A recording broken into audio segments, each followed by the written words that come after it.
सलाम, नमस्ते एंड सत श्री अकाल टू ऑल ऑफ यू। तो कैसे हैं आप सब। पिछले की वीडियो मैंने आपको बताया कि बुद्धि कर्म अनुसारिणी, ये आपने जाना पिछले की वीडियोस में। आज मैं आपको ये बताने जा रही हूँ कि कर्म बुद्धि अनुसारिणी। आज की वीडियो में हम जानेंगे कि कर्म हमारे बुद्धि के अनुसार कैसे काम करता है। जैसे जब हम नया कृमाण कर्म करते हैं तो वो संचित में जमा होता है, फिर प्रारब्ध के रूप में हमारे पास वापस आता है, जिसकी वजह से हम एक नया प्रारब्ध भोगते हैं। कैसे कि कर्म बुद्धि अनुसार कैसे होता है ये मैं आपको बता रही हूँ कि जब हम तो आपका प्रारब्ध निर्मित हो गया कि कोई आपको गाली देगा, ठीक है। अब मान लो वहाँ पे अगर आप सात्विक हो तो आपको पता है कि किस इंसान से आपको कैसे बात करनी है, कहाँ पे आपको काबू करना है, कहाँ पे कंट्रोल करना है, कहाँ पे मुझे जवाब देना है। तो वहाँ पे आप क्या करोगे। मान लो अगर कोई अचानक से आया और आप उसका आपका प्रारब्ध था कि उसको गाली देना है, उसने आपको 4 गाली सुनाई, ठीक। अब उसी समय अगर आप सात्विक गुण के हुए तो आप डायरेक्ट ये सोचोगे कि कोई बात नहीं, ये मेरा पिछला कर्म रहा होगा, जिस कर्म को क्लियर कराने के लिए ईश्वर ने इस इंसान को मेरे पास भेजा। अब ये अकाउंट मेरा यहीं पे क्लोज होता है, अब मैं यहाँ पे कोई नया कर्म नहीं बनाऊंगा। तो आप क्या करेंगे, अगर आप सात्विक हैं तो चुपचाप सुनेंगे, उस चीज़ को एक्सेप्ट करेंगे और आगे चलते बढ़ेंगे, मुस्कुरा के सीधे आगे निकल जाएंगे। क्योंकि आपको पता है कि ये कर्म कहीं ना कहीं मैंने ही किया होगा, जिसके फलस्वरूप वो मेरे पास आज आया है, तो आज मुझे उसे भोगना है। तो यहाँ पे ऐसे हो जाती है कि कर्म बुद्धि अनुसारिणी। आपका जो कर्म, आपने जो क्रियामाण किया नया, कुछ नहीं किया ना, क्योंकि आपको पता था कि ये चीज़ें आपके लाइफ में आपके ही थ्रू आई हैं, मतलब आपके किसी कर्मों का ही है ये, तो इसलिए आपने उसको कुछ नया क्रियामाण कर्म नहीं बनाया। तो वहीं पे अगर आपकी वृत्ति तामसिक हुई, यानी कि आप तमोगुणी हुए चाहे रजोगुणी हुए, और आपका भी प्रारब्ध निर्मित हुआ कि आपको कोई इंसान गाली देगा। अब क्या होता है वहाँ पे ये होता है कि आपको कोई इंसान गाली दिया। अब उस समय पे उस प्रारब्ध के अनुसार आपको तो पता नहीं है कि वो आपके कर्म के अनुसार गाली दिया है, तो वहाँ पे आपकी बुद्धि आपसे वैसा कर्म करवा देती है कि अब वो गाली दिया तो आपने डायरेक्ट उसको 5-6 गाली और दे। तुम्हारी हिम्मत कैसी, तुम्हारी ईगो, तुम मतलब आपको अपना ईगो सेटिस्फाइड करना है कि यार इसकी हिम्मत कैसे हुई, इसने मुझे गाली कैसे दे दिया। और आपने उस चीज़ को लेने के बजाय, एक्सेप्ट करने के बजाय, आपने एक नया क्रिमाण कर्म बना दिया, जो कि फिर से आपके प्रारब्ध में वापस से एडजस्ट होगा, वापस से प्रारब्ध बन के आएगा और आपको फिर से भोगना पड़ेगा। तो ये है बुद्धि कर्म अनुसारिणी और बुद्धि प्रारब्ध अनुसारिणी। क्योंकि जब हमारी बुद्धि, जैसे जब हमारे पास कोई प्रारब्ध आना होता है तो हमारी बुद्धि जो होती है ना, वो प्रारब्ध के अनुसार काम करती है। हमारा कोई प्रारब्ध निर्मित होता है तो जो हमारी बुद्धि होती है ना, वो हमारे प्रारब्ध के कर्मानुसार, मतलब प्रारब्ध के अनुसार हमारी बुद्धि बदल दी जाती है। तो इस जो लाइन को है ना, इसको जरा ध्यान से समझिए, क्योंकि ये लाइन बहुत इंपॉर्टेंट है, बहुत मोस्ट इंपॉर्टेंट है। यहाँ पे क्या, जैसे मैं आपको बता रही हूँ कि जब हमारा कोई प्रारब्ध निर्मित होता है तो उस टाइम पे हमारी बुद्धि प्रारब्ध के अनुसार बदल दी जाती है, ठीक।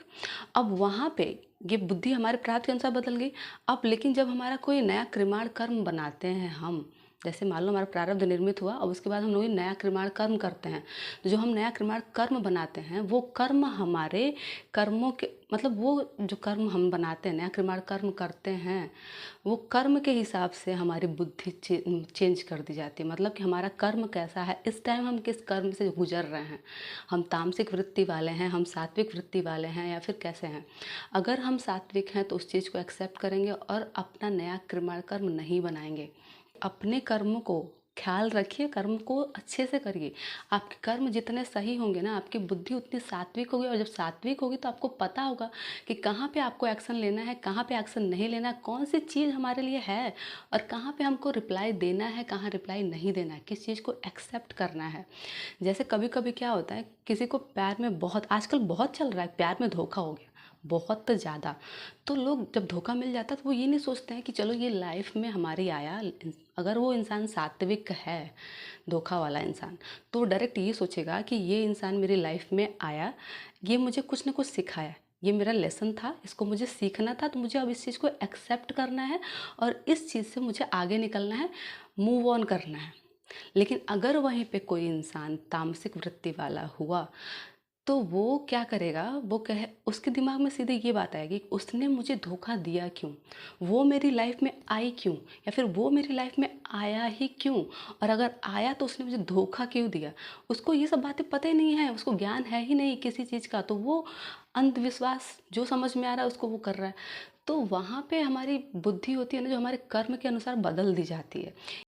जैसे हमारा प्रारब्ध जब भोगना होता है तो हमारी बुद्धि हमारे कर्मों का अनुसरण करती है, लेकिन जब वहीं पे हमें नया क्रियाण कर्म बनाना होता है तो हमारा कर्म जो है वो हमारी बुद्धि का अनुसरण करता है।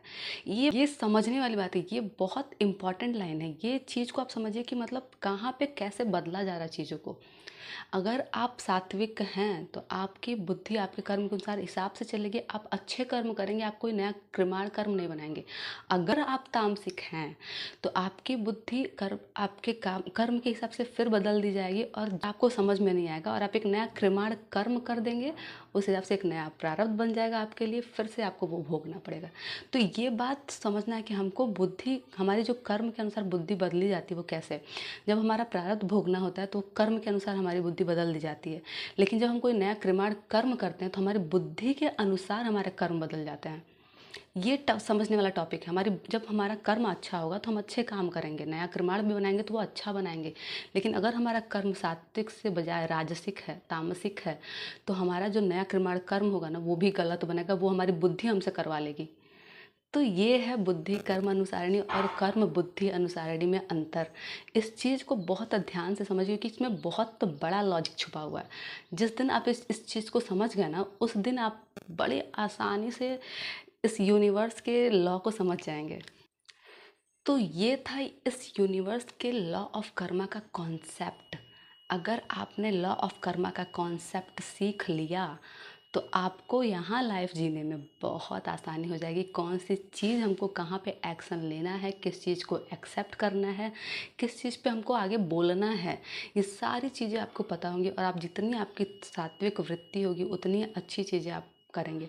अगर आप नया क्रियाण कर्म भी बनाएंगे ना तो वो अच्छा बनाएंगे, पुण्य कर्म बनाएंगे, शुभ कर्म बनाएंगे, अशुभ नहीं बनाएंगे।